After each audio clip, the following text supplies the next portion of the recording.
Okay, let's work the chest. Let's look at the chest press. You will need a bar. You will need a bench. One more thing that you will need is a towel. So a bit of basic gym etiquette. Pretty much any gym in the world will require you to bring a towel with you. Just so that when you're sitting or lying on any piece of equipment, you're just putting a barrier between your sweat and the piece of equipment. It's just good hygiene. It's common courtesy for the next person at the gym. So if you're going to a gym, take a towel.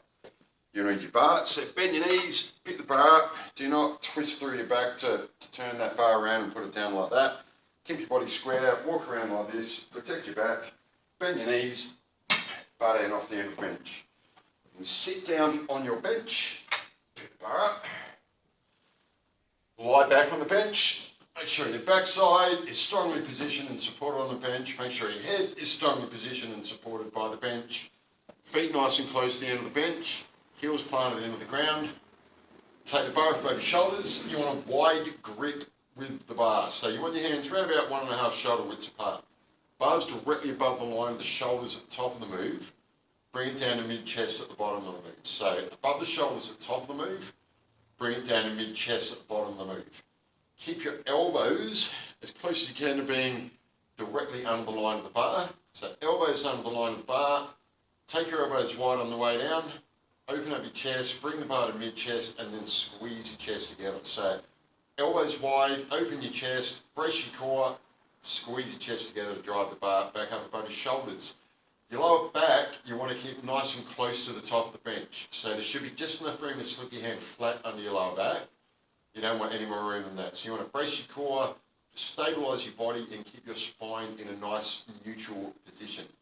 Depending on the weights you are using, you may be best off keeping the elbows no lower than the top of the bench. Okay, so the chest, pardon me, the chest is a big muscle group, right?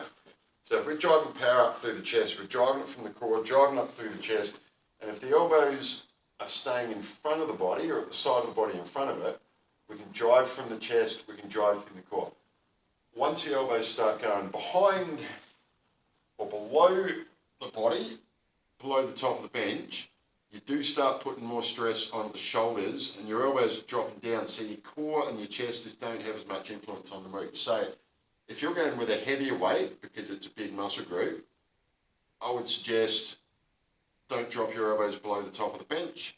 Maybe if you're bringing your weight down lighter, or if you're extremely experienced with all this and you know exactly what you're doing, you've got your flexibility in your shoulders, then elbows below the top of the bench. But if we're working the chest, which is the bigger muscle group, I'd personally prefer to keep a bigger weight on the bar, so I want to be able to drive through the core, drive through the chest. So with a heavier weight, I would suggest not dropping your elbows below the top of the bench, stopping your elbows at the top of the bench, which means the bar comes down about 1 or 2 fist distances from your chest. The bar does not come all the way down to your chest, right? It just comes down at 1 or 2 fist distances from your chest, then drive it back up again.